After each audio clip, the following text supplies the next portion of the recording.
So the problem most people have is they're not willing to talk about what they're doing until they've done it. Right. I was willing to talk about what I was doing way before I had accomplished anything. So put myself out there and just said, hey, this is what I'm doing, and really just opened it up to a partnership. Tim is one of the most authentic and genuine people I've ever met. Sincerely believe he's coming from a position of giving, and that means a lot. You're going to make huge progress. Welcome everyone to today's Hero Capital Raising Show. I'm your host, Tim Mai. And today I have a super special guest on the line with us, Mr. Bill Allen. Bill's a good friend. He is the CEO and owner of Seven Figure Flipping, which is a real estate organization that teaches thousands of real estate investors on the single family home side how to wholesale and flip properties. Bill has a big wholesale flipping company himself in Tennessee and Northern Florida, doing over 200 plus deals a year. And Bill started his career as a naval officer with 18 years of military experience, and discover real estate, which is his calling to not only succeed himself, but to teach and lead others through networking and accountability. And Bill has a book called Seven Figure Flipping Underground, which I saw a picture today with the snowman reading your book there, Bill. That was funny. Yes.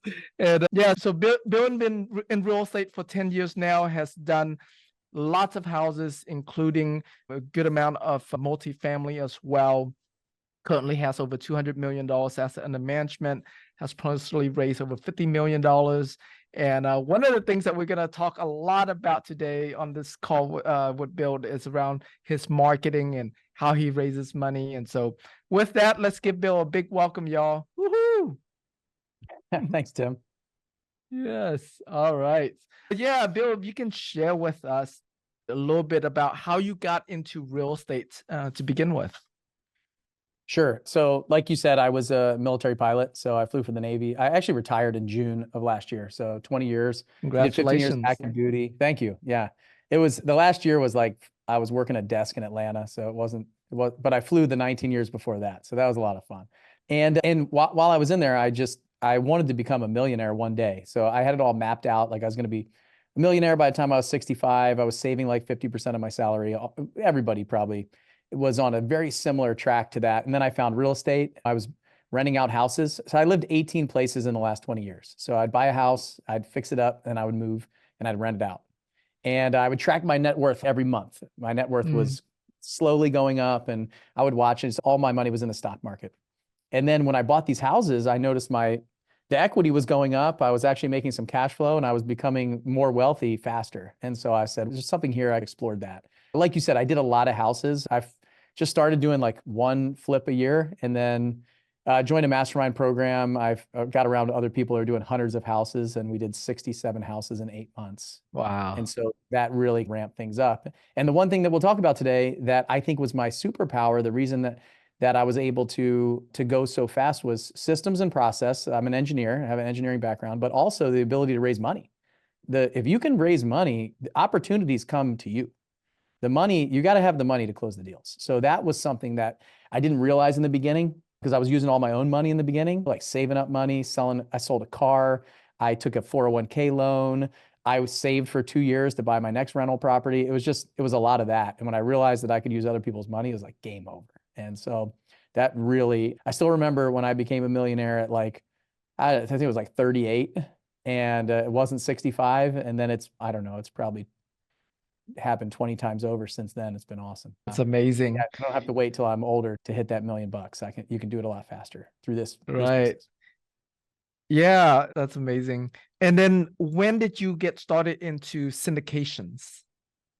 Yeah, so I was flipping a lot of houses, right? We were doing $2 or $3 million a year in my business, and I was probably making one year I almost made like $700,000-800,000 to me. And I had this huge tax bill. I remember it wasn't ever a problem. I was a W-2 employee. I'd usually get like a little bit of money back on my taxes every year before real estate. And then I had to write this $150,000 check. And I was like, this hurts. And I vowed to never do that again. So some of you may know Jason and Pili Yarusi. They were in my mastermind program, a single family program. And they started doing multifamily, and they started talking about the depreciation tools of investing in multifamily. So I started investing as an LP. I basically, every time I made money, I just dump it into an apartment syndication with them. And I've invested with a couple other people, but primarily it was with them. I knew them, I liked them, I trust them. I didn't know much about multifamily at all, didn't know how to underwrite a deal. I just looked at the returns and I trusted in them. And I'd put 50 grand, 100 grand, 150 grand. I call it burying money in my backyard. I just bury it in the backyard. So every time I make money, I'm always broke. Like I can only write a check today for 150K. I'm always broke. Another deal comes up, money goes into it, whether it's mine or I invest as an LP or as a LP GP, my money goes in them. And I haven't paid taxes. I wrote that $150,000 check last 5 years. I haven't paid taxes yet. That's what got me. It's hard. It's probably 7 years ago now that I invested in the first syndication. Maybe 8. I'm an entrepreneur, so I'm not really great with time, but I always usually underestimate how long it's been. So it's probably 7 or 8 years now. Okay. And then when did you start being on the GP side? When they started scaling up and ramping up. And so what really happened, I did that for about 2 or 3 years, just investing as LP. It worked great for me. I like to focus on what I do really well. And then I started raising, because I was still raising a lot of money for my single family business. And I would say if you're raising money for a single family business, to turn around and raise money for multifamily, it's so much easier to raise money for apartments than it is to raise money at a fixed rate, taxed at full, active income rates, giving somebody like 6, 7, 8% returns. I had millions of dollars at 5 to 6% returns. Annual return for somebody at 6% interest, probably a couple $1,000,000 in my single family business. So I got really good at having those conversations and finding people that were investing in CDs or their IRA wasn't doing what they wanted to, and having those conversations with them and get them into my single family flips. And they didn't really care about the tax and all that stuff. And so it's really hard when I transitioned to, if I was going to start raising money for multifamily, I knew I was going to lose a lot of those investors to my multifamily deals because they're just so much better. Like the returns are better, the tax benefits sometimes are better for certain people. And so I was hesitant to do it at the beginning. But after a couple of years, I wasn't doing as many fix and flips anymore. It wasn't needing as much. I had actually a lot more capital than I needed. A lot of other entrepreneurs and people in my coaching business that wanted to invest like me. And so it was just an obvious fit to point over there. So I'd say about probably like the last 4 years, I've been coming onto the GP side. I have a pretty big balance sheet, and then I was building up my track record in history. But I had a guy who worked for me. His name's Chad King. He's a partner of mine in the multifamily mastermind that we have, and a partner in our apartments now. But he was working with me as my sales manager. And when he said he went out and jumped into a multifamily mastermind and started wanting to invest in multifamily himself. And he's a great salesperson. He's a great deal finder. He got great at underwriting, but he just doesn't want to raise the money. So he's the first one that came to me and said, "Hey, I want to work with you on some of these apartments." And we bought a 12 unit in Huntsville together.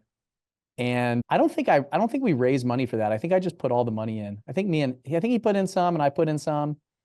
And I don't think we raised any other money for this, but we did really well on that deal and turned it around in 18 months. And then we did a couple other deals together. And then what happened was Jason and Pili, we reached out to them in doing a partnership in the mastermind together. And then it opened the door for us to do a lot of our multifamily deals together. So really the 4 of us do these deals together now. And so for the last 2 or 3 years, I've been the primary capital raiser for our deals. I see. Let's talk about how you raise money for the single family home space. Like, how did you build your investor database there? And then share how many of them, or the percentage of them that you were able to convert them over here to the syndication side. So yeah, for your single family, who were you targeting that allows you to get such cheap money? 6, 7% annual is crazy cheap money. Yeah, just keep in mind, this is today for sure. That's really cheap because there's a money market account that's paying 5.5% interest today. We're having a different conversation today than we were having 8 years ago. But here's the way I look at it.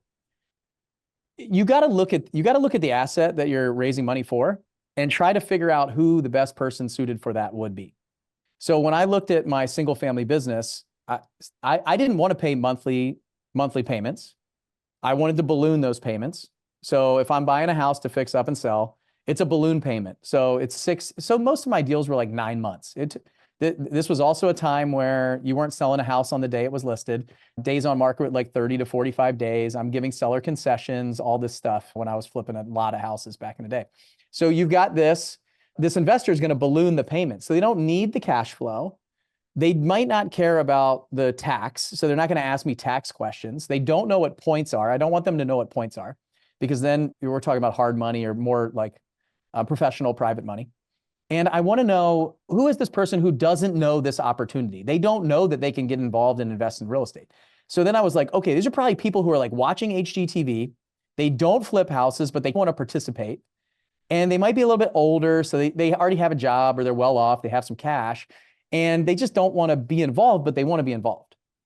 And so they probably don't know points. They're not necessarily the most sophisticated investors to the point where they manage their own money right now. They probably have some sort of, they got in the stock market in a mutual fund. They don't know the kind of expense ratios they're paying.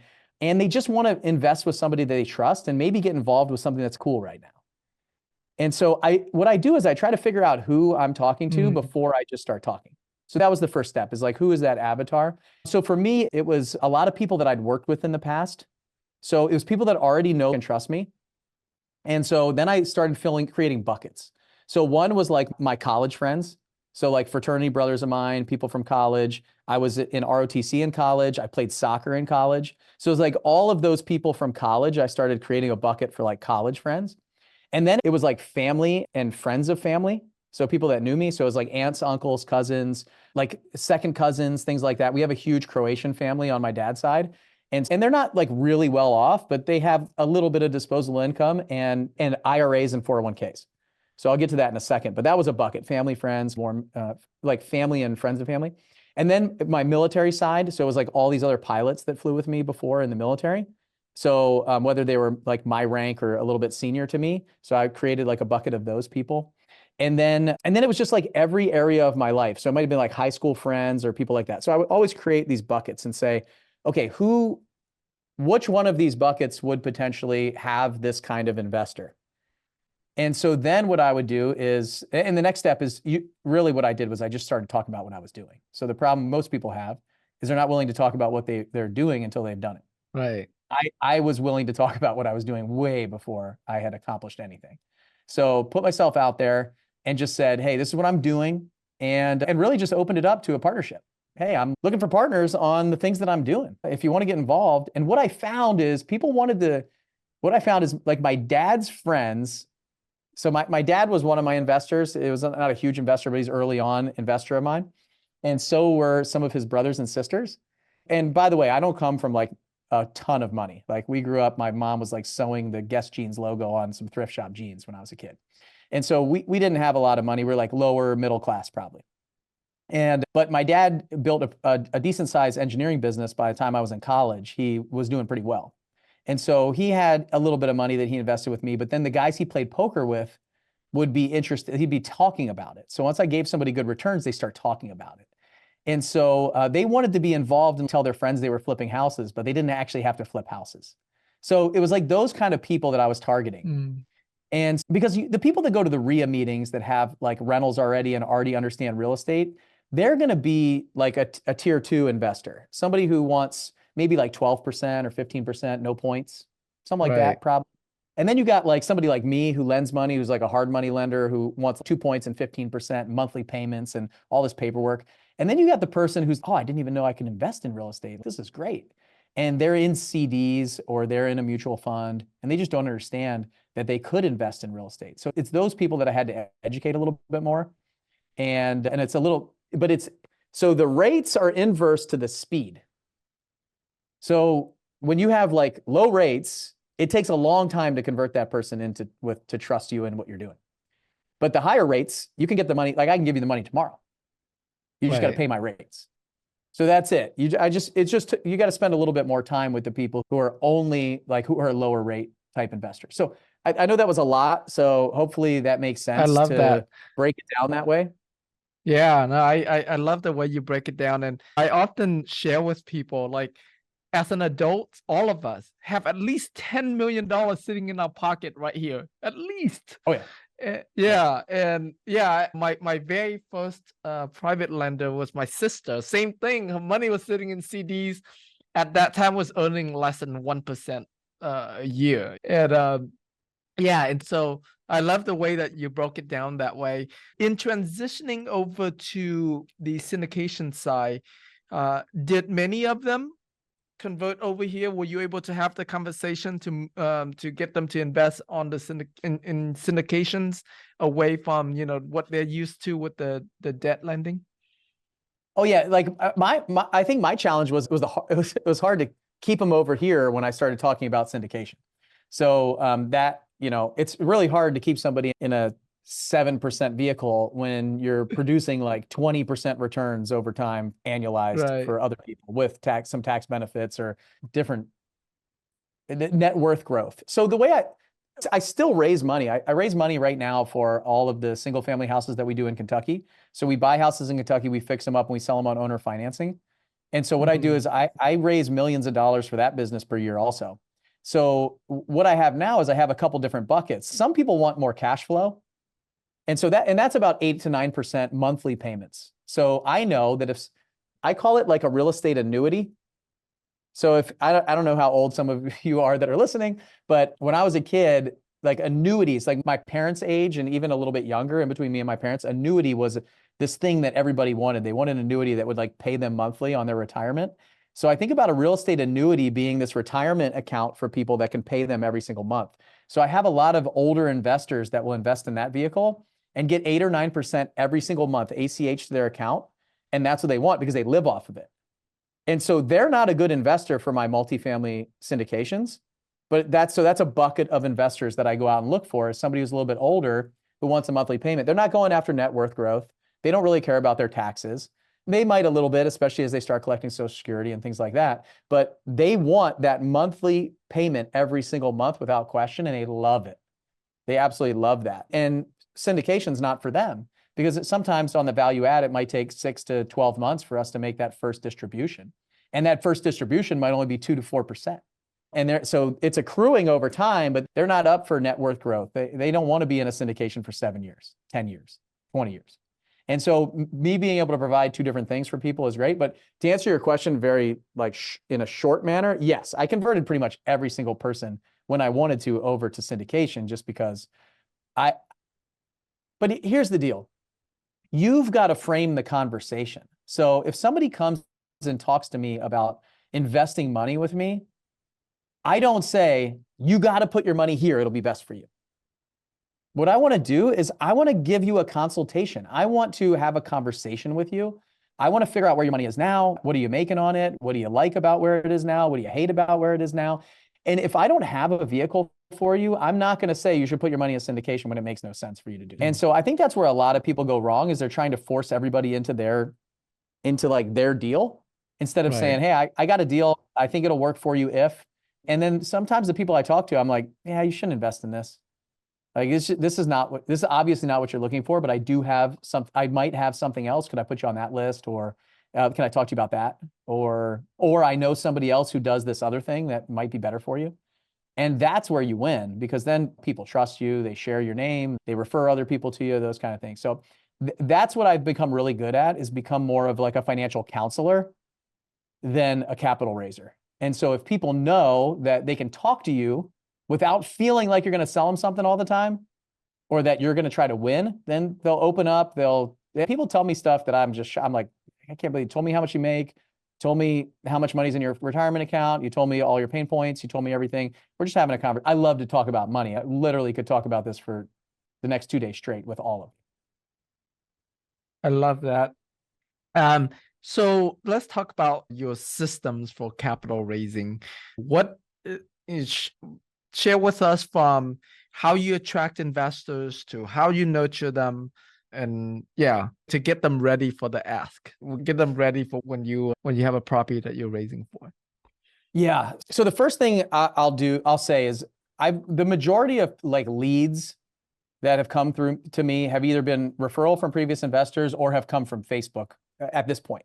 And not me like posting all over Facebook, like I'm offering 12% on my flips and like all the stuff that I'm not supposed to do with the SEC. It's just talking about what I'm doing, like sharing behind the scenes, taking some video, really just becoming somebody that people know that can go to for opportunities and money and stuff like that. Until I recently have been doing a lot more 506Cs where I can plaster this stuff all over the internet and market and raise money in a specific way that works. So Facebook has been the connections that I have on there and people has been the primary way that I've done this. And I like to share a lot of like previous returns and just, did you know that you can invest with your IRA? Those kind of things, like a little bit more like education, conversation, stuff like that. So that's the primary kind of source that it's been over the last, I don't know, 8 to 10 years, is raising money in that way. And then also referral from friends, family, anybody else who's previously invested, and constantly having that conversation. And so a lot of you are not nurturing, like the most money that you have is from your current investors. Everybody just trying to get new leads, but your current investors and friends of your current investors and referrals from your current investors and other people that they know, that they trust, that can be transferred to you, there's a gold mine there. So that's an area that you should tap for sure, that I've wrung out as much as I could, so to speak. It doesn't sound really good, but really try to nurture that relationship first. And then where I made a big mistake over the last 12 months, really, yeah, about 12 months, is we've been ramping up deal flow for us a lot lately. Like we've gotten some really great deals lately. And for about 9 months, we didn't do a deal. So we didn't do a deal from, I don't know, March or April of last year till towards the end of the year. And then at the end of the year, I had to raise $9 million. And what I realized was I wasn't talking to my investors anymore. Like I wasn't doing my normal monthly email. I wasn't nurturing the people that I had. And so I was like, oh, end of year deal. It should be no problem. It was actually like, I think there were like 3 deals I had to do towards the last quarter of last year. And even the first one, like raising $2 million became a challenge because of this. Like I wasn't, and these people had placed money elsewhere. So if I can give you one tip, it's the fact that you can't stop like nurturing your audience and only asking when you have something and talking to them when you have something. You got to talk to them all the time. So here's a couple ideas of what you can do that I do. Give an update on a previous deal to your entire list. Or if you don't have a list, first of all, if you don't have a list, start one. And then and also talk about it on social media. Talk about the current state of the market, of what you're seeing and what you're thinking. Talk about a deal that you just said no to and why. Because the people that invest with you don't know that you say no to 100 deals before you say yes to one a lot of times. They think that, oh, is this a good deal for me? If you're seeing it from me, it's a good deal. I didn't tell you about the other 99, but I'm telling you about this one. You don't have to ask that question. And bringing them into the fold a little bit of what's going on and what you're seeing, what's happening. A case study on a previous deal, and one you just exited, and the returns that you provided to the investors. If you fill one up, send an email like it's fully subscribed, those kind of things. And just like this kind of FOMO, there's all kinds of stuff that you can do with that. But this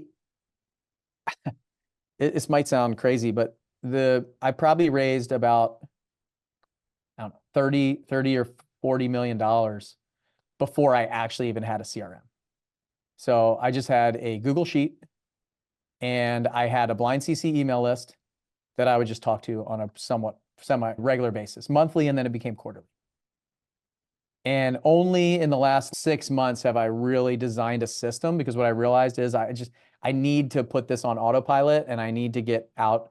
It just was easy before for me. And now that I'm really starting to step up to be more of a professional money raiser on the side, like I have a lot of other stuff that I do, like too many other businesses that I have going on and things that I'm doing, that this has to become automated, where text messages are going out, emails, social media posts, those kind of things that are more automated. So now, Tim, I don't know if you want me to go into the system and stuff like that I use. Yeah, let's go. Okay, so right now I try to put as much on autopilot as I can. So I built out, I'm a ClickFunnels guy. I'm in the whole ClickFunnels world. I do a lot of stuff with Funnel Hacking Live, Russell, all that stuff. But we built something on the back end in Go High Level so we could give it to our members, just because there's an opportunity for us to pass it on to other people. So that's the platform that I built it on. And what I found is that most capital raisers, like They find a potential investor and then they put their name in their phone, and then they might remember to send them the deal when they get home. They might forget, but you send it to them and then you won't follow up and stuff like that. So I wanted to create an actual system. So we put it into that's what I used to do. I used to put them in my phone. I still remember my son's Cub Scout leader's friend who was at one of these events. I put her in my phone, and then I forgot her name and I forgot her information when I got home. I didn't have enough notes in there to find her. And I just was like, oh, there was an investor. I forget their name. Okay, maybe I'll remember in the future. And she's never invested with us because I didn't have a system for it. What I did now was I built like an opt-in. So we have an opt-in website that I can at least drive to that can opt you in. And then that will put them in the system automatically. And then depending on where we are inside of a raise, it will send them out a text message. At least they'll get a text message and an email right away that says, welcome to my list. I'm going to be sending out some deals, save this number. And all that's automated. And so from there, I have a nurture sequence that fires off. So the goal of my nurture sequence, I have a couple notes here. That's what I'm looking to say, is to stay relevant to the investors, give them updates on what I have going on, sold properties, case studies, market updates, and every 2 to 4 weeks, they're getting an update. I like to do once a month. That's enough writing for me. But once a month, they're getting like a newsletter from me via text, and they'll get a text that'll say, hey, I sent you a newsletter, and they'll have an email. And then what we do is, the next piece that I did was we'd always do a webinar or like an investor call for a new deal that we had. But what I realized is by the time I got the deal, I had a short runway to raise money. It might only be 3 to 4 weeks. So what I'm doing, and I didn't want to get them excited about a deal until all the underwriting was done. I felt good about it. It had passed my investor sniff test before the webinar. But what I've added is something new that right when we get a deal, I'm teeing off a sequence that texts them and emails them. And I actually have the text here that I send.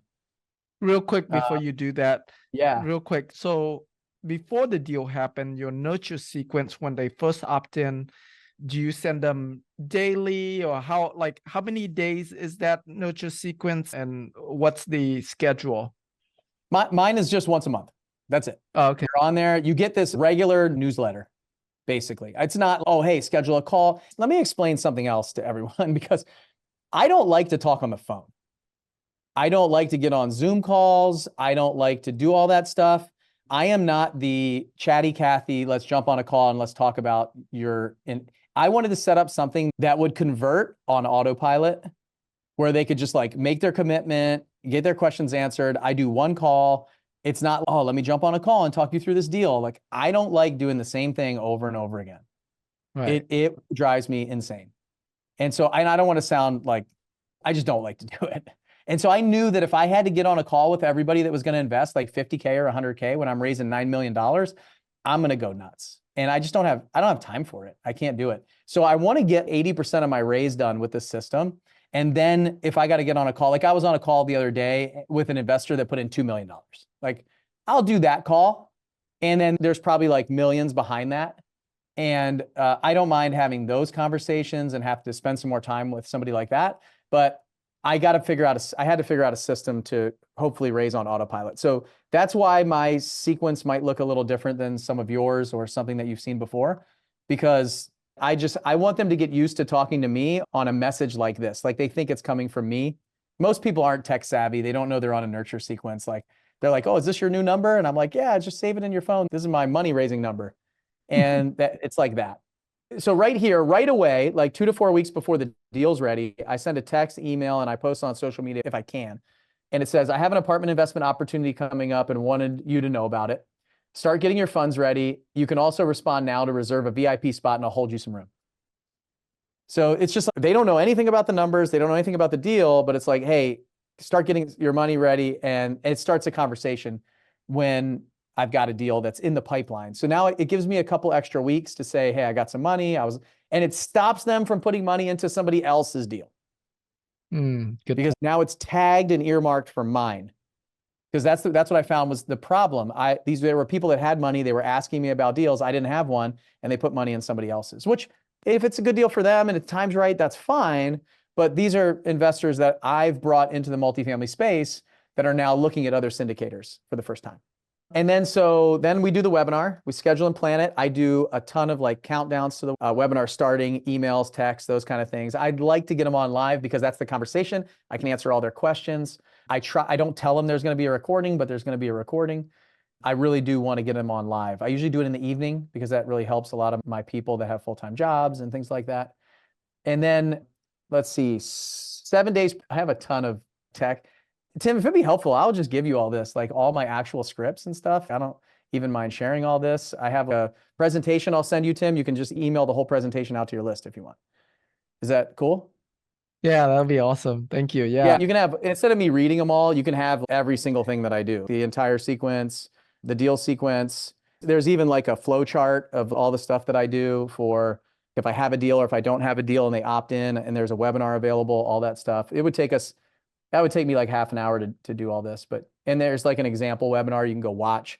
You can do whatever you want with it. You can take it and make it your own. So I really don't think there's like, I don't have any secrets, and I'm more than happy to share like everything that I do. I don't think that any of us are competing. Yeah, I appreciate that. And we're going to reserve it just for the people that are on here live right now. Nice. And so you guys will be the only one who's getting this. Okay. So thanks for being on live.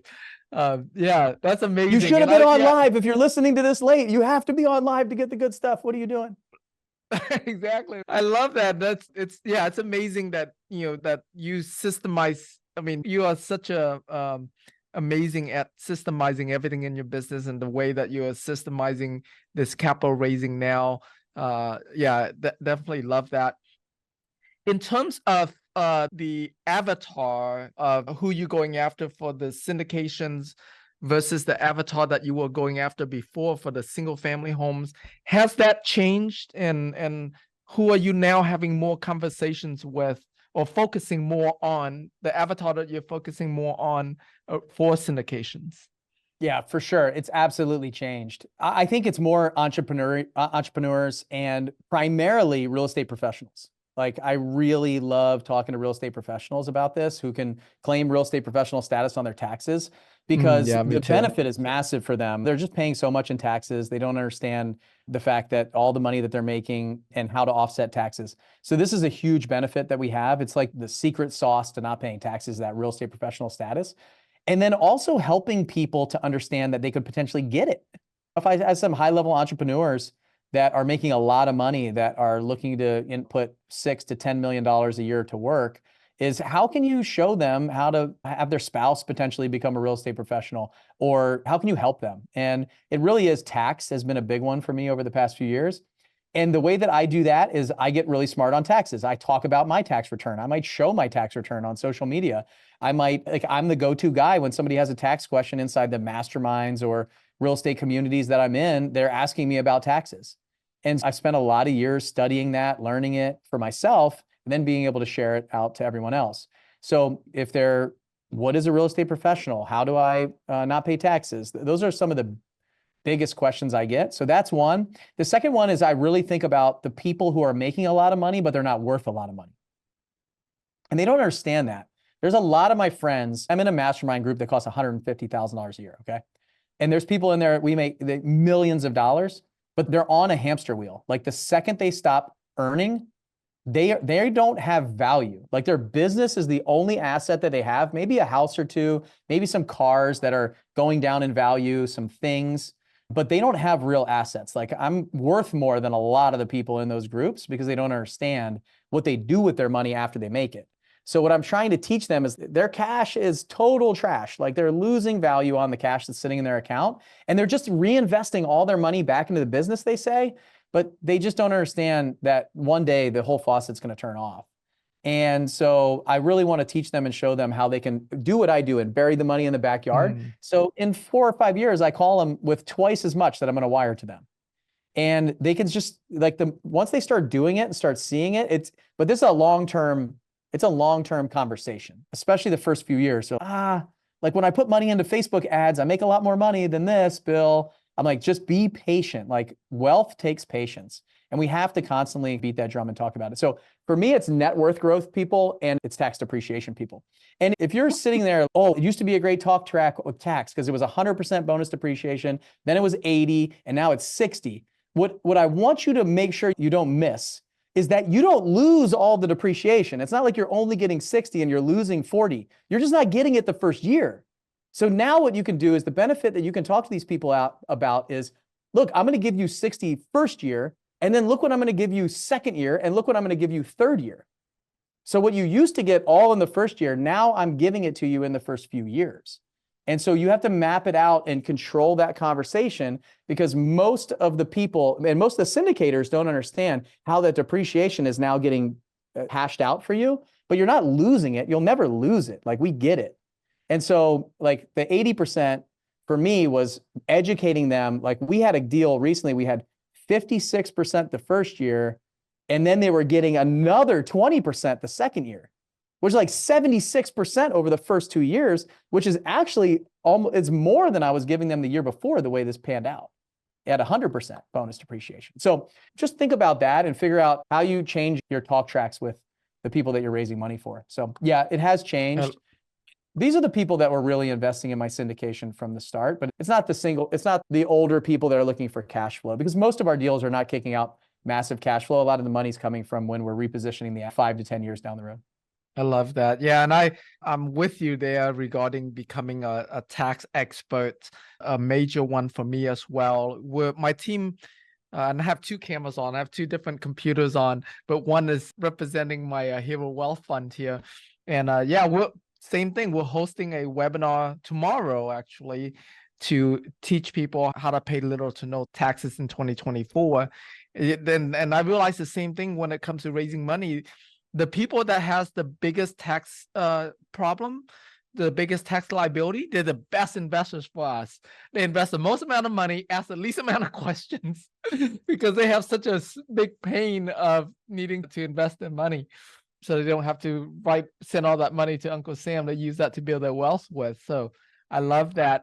Now, you do a ton of education. You have education for single family home flippers. You have education for multifamily syndicators. How has your education platforms helped you in capital raising?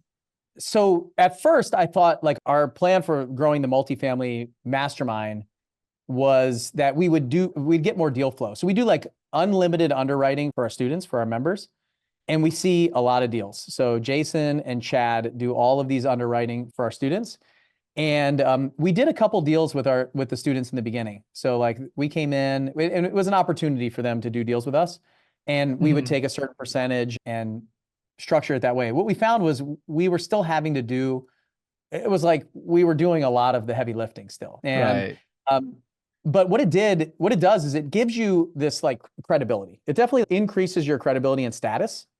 And so like anything that you do, by the way, it's not just education platforms, but the more you talk, the more you learn, the more you grow, the more you develop, the more you talk as an expert, you become an increased status to the people that are around there. And status, unfortunately, now on social media, like the view and the perception, it equals trust a lot of times. Like attention and eyeballs seems to equal trust, not necessarily like the real world, real human being, who you really are. It's like who you are on the surface equals trust. Good thing or bad thing, you guys use it for whatever you think. But for me, I don't have this like massive following on social media. Is really something I'm working on, is putting out like a lot of content, getting a bigger following, but I'm not willing to pay for followers. I'm not willing to grow that way. I want to grow really organically. I want to grow really the right way, but attention is dollars today. And so what it's been able to allow me to do is we run a single family event that has over 1,000 people that come. We run a multifamily event every year that has 500 or 600 people that come now per year. And so when you're on a stage like that, now heavy's the head that wears the crown, like you actually have to back this up. You can't be a dirtbag and raise money and keep trust. So you have to do what you say you're going to do, but it definitely allows for a kind of a reduced barrier of entry to that level of trust. And the challenge that I've seen with potentially other educators, other people that have this kind of, status is possibly the right word, really it's influence, is that they can use it the wrong way. They can use it the wrong way, and they can also use it to get people to come in and bring money to their deals. So I'm never like, come into our group, You can be a part of our investments. You'll be a general partner on our deals and stuff like that. No, I want to teach people how to run their own business. I don't want them to need me. I actually don't raise money for a bunch of other people. If it's not an operator that I've ever worked with before, that's amazing. I get people ask me to raise money for them all the time. I'm not interested because this is my family. This is my friends. These are people that trust me, and I'm transferring trust. You can't transfer trust from, I don't like being the middleman. The reason why I came in with Jason, Peely, and Chad is because I've done deals with them on my own. I've risked my own money with them. They communicate well. They do well. I know that they're going to win. And that's the only people I raise money for. So I realize I'm going on a rant here, but I think it's really important to understand, especially when you have the power of raising money and you start having these conversations, it's very easy to just start pointing at really good deals with people that you might not have deep relationships with. And I think about covenant, like a real covenant, like contract with that person where it's, I'm not going anywhere. I raise money, I move on to the next deal. That person's got to stay there for 10 years. And so I might be on the calls, I'm on the monthly calls, I'm on some of the property management meetings, but like they're doing the work in the trenches. And so it's really important that that's the person, I think that's the person that makes or breaks every single deal. And so a platform is important, whatever it is, whether it's a podcast for you, whether it's a Facebook group, whether it's a Instagram page, a YouTube channel, all that stuff. It's really important because that'll reduce the barrier of entry for building trust, and you'll immediately have some status with the person that's watching. It's helped. It for sure has helped, but we don't raise a lot of money with our students. I really try to get them to do their own deals and point their own way. Though I don't have a lot of co-raisers on my deals. Now that we're getting bigger, we are starting to do that. I'm starting to open. I have to raise $20 million in the next 60 days. $20 million in today's market in the next 60 days. So we're working on penciling a deal right now. That's it might be a $14 million raise.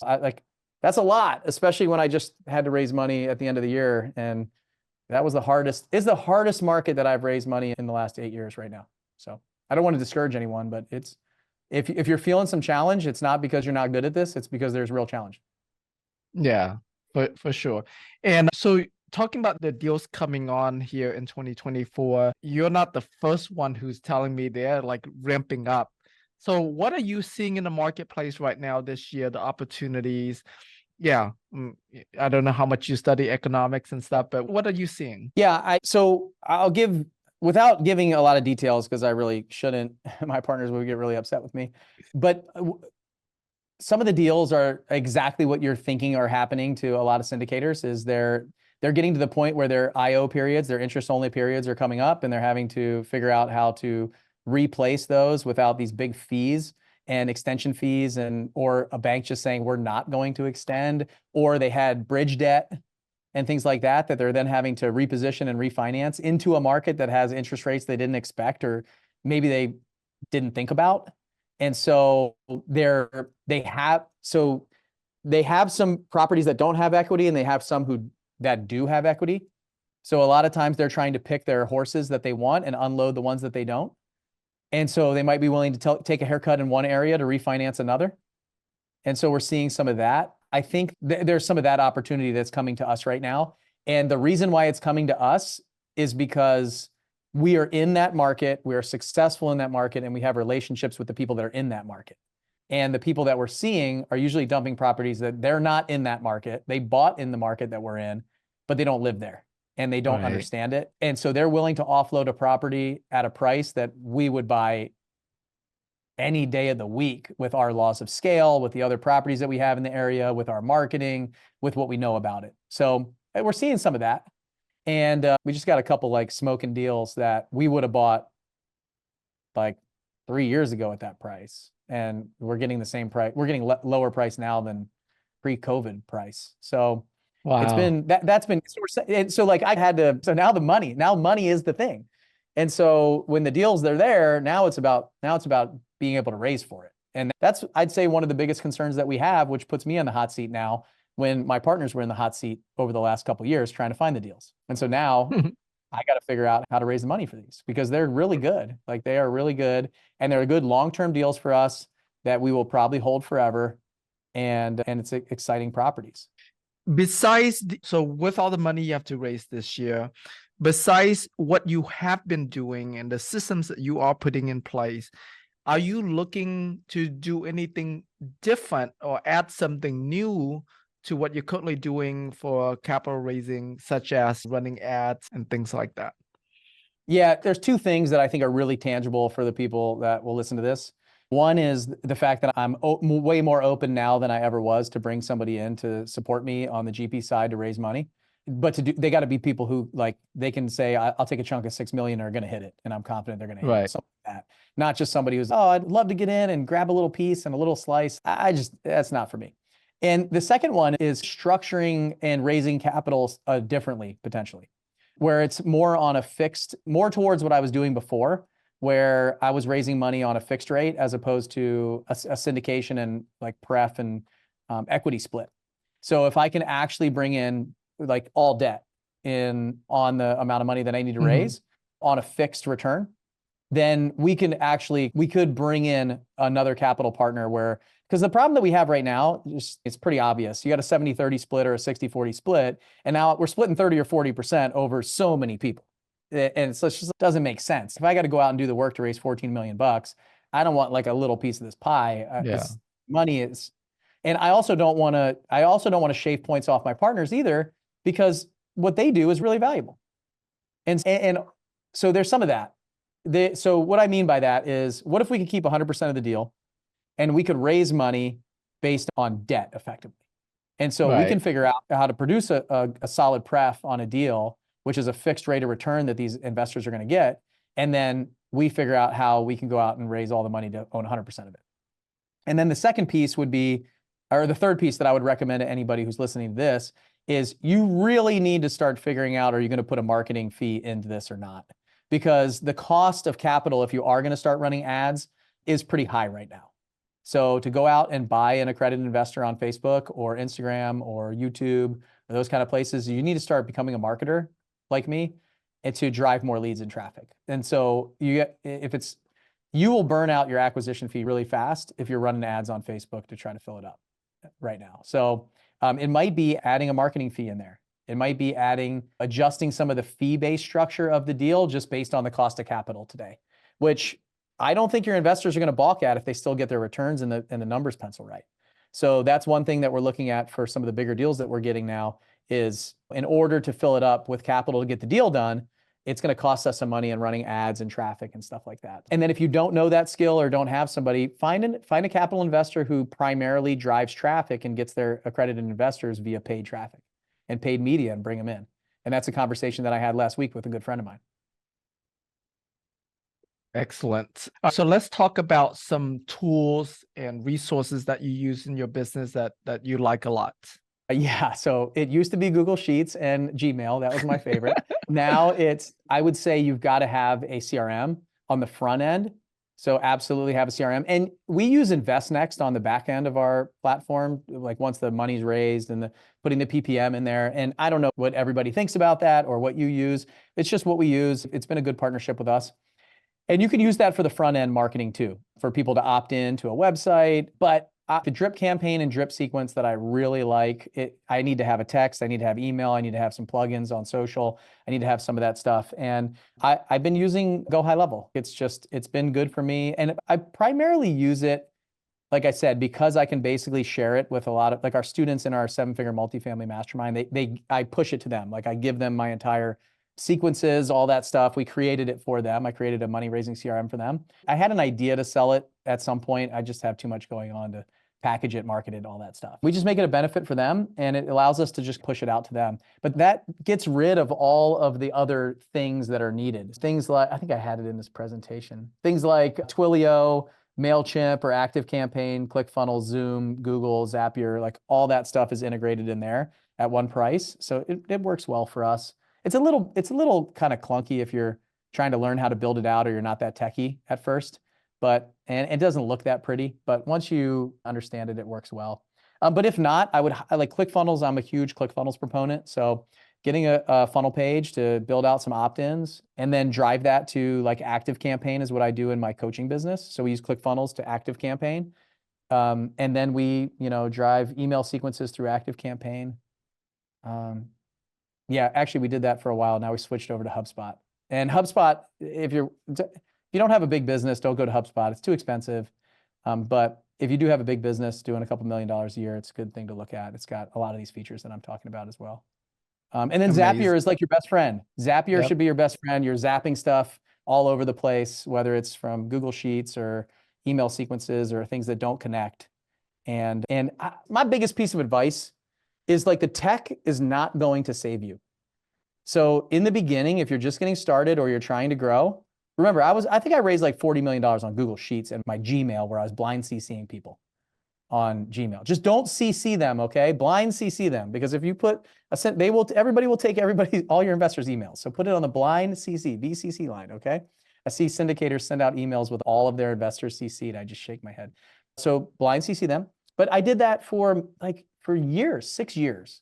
Don't think that you have to go really techie to get this done, because it's like creating a business card and getting an office before you've done your first deal. Just go do that deal, raise that money, talk to people. Nothing's going to get you out of having those conversations, developing a relationship. And I'd say my best system is actually caring about people.